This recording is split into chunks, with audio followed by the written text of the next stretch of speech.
इस वीडियो को आप कौन सी एकेडमिक ईयर में देख रहे हो इसका बिल्कुल भी कुछ फर्क नहीं पड़ने वाला, ना आपको पड़ने वाला है, क्योंकि स्ट्रीम सिलेक्शन को लेकर तुम जो मेजर प्रॉब्लम फेस कर रहे हो उसका समाप्ति के लिए ये वीडियो तुम्हारे लिए एनफ होगा। मैं आपको 100 आउट ऑफ 200% गारंटी दे रहा हूँ कि इस वीडियो को खत्म होते आप 5 मिनट में अपना स्ट्रीम सिलेक्ट कर लोगे बहुत इजीली अपनी कंडीशन के अकॉर्डिंग। जस्ट पॉइंट इस वीडियो को ध्यान से देखना होगा।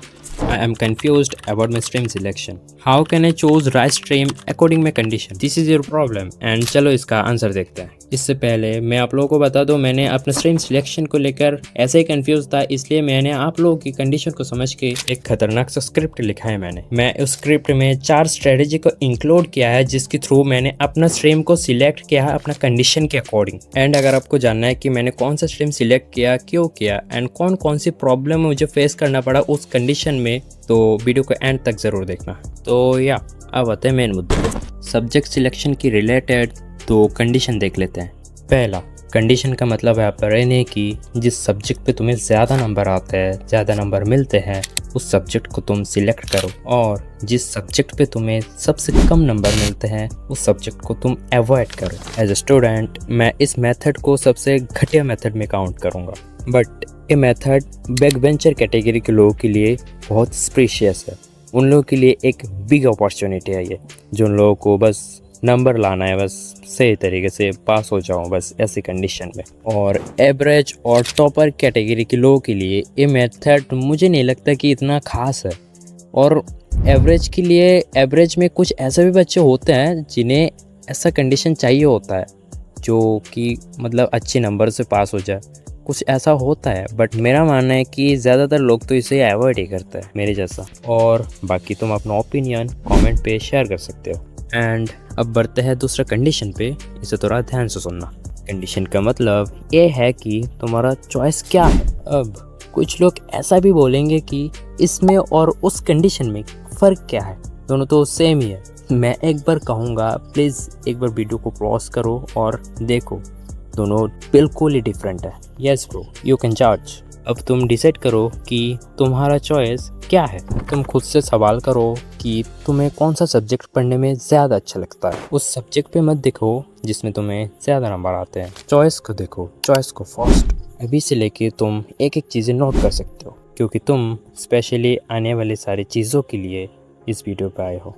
I highly recommend you very important things and I will explain right now। मैं अपनी स्ट्रीम सिलेक्शन के चक्कर में जितना भी वीडियो देखा है यूट्यूब के अंदर एंड अदर प्लेटफॉर्म्स के अंदर, उन हर एक वीडियोस में सब लोग एक ही टॉपिक को दोहरा रहा है बार बार, चाहे कोई बड़ा बना के कह दिया या फिर छोटा बना के कह दिया, बट टॉपिक तो एक ही खींच रहा है ना। बट उस दौरान मुझे मायूसी के अलावा और कुछ भी नहीं मिल रहा था। मैं जो भी वीडियो देख रहा था सिर्फ मायूस हो रहा था, क्योंकि हर एक टॉपिक सेम ही है और अपनी कंडीशन के अकॉर्डिंग कोई भी बात नहीं कर रहा था कि मेरा प्रॉब्लम क्या है।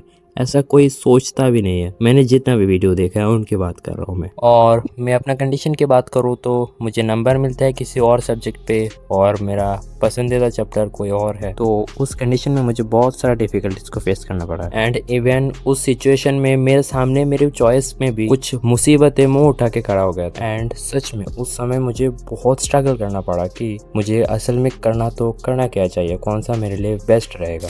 एंड एट दैट पॉइंट मैंने खुद को थोड़ा टाइम दिया, कंक्लूड किया खुद को, एंड से ये तो समझ में आ गया था कि वीडियो से कुछ भी नहीं होने वाला, तो खुद से काम लेना होगा। तो दिमाग से काम लिया और मैंने अपनी 4 स्ट्रेटेजी फॉलो किया। इन चारों स्ट्रेटेजी के थ्रू मैंने अपने लिए एक बेस्ट स्ट्रीम सिलेक्ट किया जो मैं कर सकता हूँ। इस बारे में और थोड़ा सा टॉपिक क्लियर कर देना ज़रूरी है जिससे तुम्हें और भी क्लैरिटी मिल सकता है। उससे पहले चलो उन स्ट्रेटेजीज को देख लेते हैं जो तुम्हें अपना स्ट्रीम सिलेक्शन में बहुत हद तक मदद करने वाला है। एंड फिर से अगेन एंड अगेन मैं आपको हाईली रिकमेंड करता हूँ कि इन चारों स्ट्रेटेजी को आप एक रफ कॉपी में नोट कर लेना, और जो मैं बातें बताने वाला हूँ आगे जाके उन बातों पे गौर फरमाना। Strategy 1, choose your choice. तुम अपना उस चॉइस को सिलेक्ट करो जिसमें तुम्हारा इंटरेस्ट है और तुम इसे आगे जाके पढ़ना चाहते हो। Can you handle more and more problems? Science, commerce and arts, इनमें से मान लेते हैं तुम्हारा चॉइस है साइंस पे फॉर एग्जाम्पल। अब होपफुली पता होगा कि तुम्हें 11th की साइंस बहुत टफ होता है। अब मैं तुम लोगों को कुछ सवाल पूछने वाला हूँ, तुम अपनी चॉइस के अकॉर्डिंग उस सवाल को खुद से पूछना। फिर से साइंस के एग्जाम्पल लेते हैं। ऑब्वियसली बात है साइंस बहुत टफ है, तो इस अकॉर्डिंग फ्यूचर में इससे लेकर बहुत डिफिकल्टीज तुम्हें फेस करना पड़ेगा। एंड क्या तुम तैयार हो उन डिफिकल्टीज को फेस करने के लिए? क्या तुम कर सकते हो? जो भी सिचुएशन हो जाए तुम्हारे साथ, क्या तुम कर सकते हो? कुछ होने का मतलब है कि साइंस का बहुत ज़्यादा चैप्टर्स है एंड इनमें से बहुत ऐसा भी चैप्टर है जो बहुत डिफिकल्ट है। एक पॉइंट तुम्हें लगेगा कि मैंने साइंस लेके बहुत बड़ी गलती कर दी, शायद सिचुएशन इतना खराब होगा कि एक टाइम तुम्हें लगेगा कि यार मैं अब गिव अप कर दूं, अब क्विट कर दो यार। ऐसा सिचुएशन आ जाएगा कि क्विट करने तक चला जाएगा। क्या तुम उस सिचुएशन के लिए तैयार हो मेंटली? तुम एक सेकंड के लिए भी ये बात सोचना नहीं कि मैं तुम्हें यहाँ पे डराने आया हूँ या फिर मैं तुम्हें डरा रहा हूँ। बस मैं तुम्हें अवेयर कर रहा हूँ, मैं तुम्हें मेंटली प्रिपेयर कर रहा हूँ यार उस सिचुएशन के लिए। क्योंकि मेरा पर्सनली मानना है कि मैदान पे जाके रियलाइज करने से अच्छा है कि नेट पे पहले रियलाइज कर ले। अब इस क्वेश्चन की आंसर अगर यस है तो या कंग्रेचुलेशन, तुम अपना स्ट्रीम बहुत अच्छी तरीके से सिलेक्ट कर चुके हो एंड आगे आने वाले वो प्रॉब्लम्स को टैकल करने के लिए तुम मेंटली बहुत प्रिपेयर्ड हो चुके हो। एंड तुमने जो अपना स्ट्रीम सिलेक्ट किया है उसमें अपनी चॉइस में कौन कौन सी जो सब्जेक्ट है तुम्हें इंटरेस्ट है उनमें पढ़ने में। जैसे कि साइंस को लेकर दिक्कत होते हैं, पीसीएम लेना, पीसीबी लेना, पीसीबीएम लेना। वैसे पर्सनली मेरा मानना है और सीनियर्स का भी मानना है कि पीसीबीएम एक साथ कभी मत लेना क्योंकि टाइम नहीं मिलता।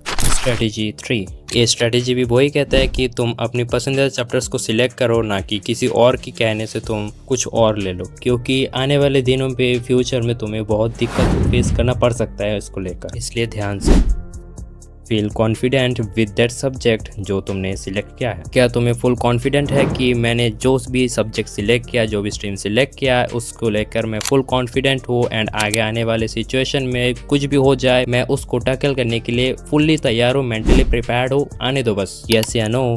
अगर तुम्हारा आंसर यस है तो या कंग्रेचुलेशन, तुम कम्प्लीटली अपना स्ट्रीम सिलेक्शन को लेकर फुल रेडी हो चुके हो।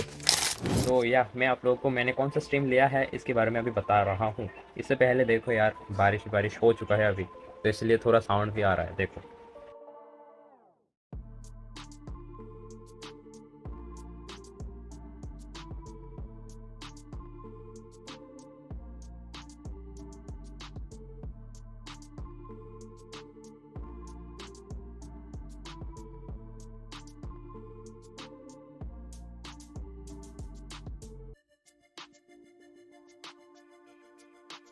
तो यार अभी स्ट्रीम के बारे में अगर बात करें तो मैं कम करके भी एसटी में ज़्यादा नंबर ले आता हूँ, और मैथ में तो यार बचपन से मुझे इसमें इंटरेस्ट ही नहीं था, तो इसी कारण। और अगर साइंस को देखा जाए तो 9th तक कोई इंटरेस्ट ही नहीं था मुझे इसमें, मतलब बोरिंग सा लगता था, नंबर तो कम आता था ही, बोरिंग सा लगता था। बट बीच में मैंने प्रशांत भैया से क्लास 10 में पढ़ा और सोच ही सकते हो बाकी, इसलिए मैंने साइंस ले लिया यार, पीसीबी लिया हूँ मैंने। ये बट टफ तो है मुझे पता है, तो मुझे अच्छा जो लगता है मैंने वही चूज़ किया है, तो बाकी देखते हैं किस्मत का लाला क्या होता है। तो या आप लोगों का क्वेश्चन और आप लोग समझ चुके होंगे कि मैंने कौन सा स्ट्रीम लिया है, आप लोग जान भी चुके हो। PCB, physics chemistry and biology. Comment पे ज़रूर बताना किस किस को इस वीडियो से मदद मिला अपना प्रॉब्लम को सॉल्व करने में। अगर यहाँ तक आ ही गए हो तो वीडियो को एक लाइक कर जाना प्लीज़, और अपने चैनल को 1K तक हिट करवाओ यार जल्दी, इसलिए चैनल को सब्सक्राइब करके जाना। और ये वीडियो आपके उस दोस्त को शेयर करो जिससे भी आपकी जैसा प्रॉब्लम हो रहा है अभी की सिचुएशन में। तो यार मिलते हैं कोई और नया वीडियो में, और जाते जाते एक कमेंट पे ज़रूर बता के जाना कि आप लोगों ने कौन सा स्ट्रीम सिलेक्ट किया है और कौन कौन सी सब्जेक्ट लिया है। तो चलो भाई नेक्स्ट वीडियो में मिलता है। जज़ाकल्लाह खैर, अस्सलाम वालेकुम, बाय।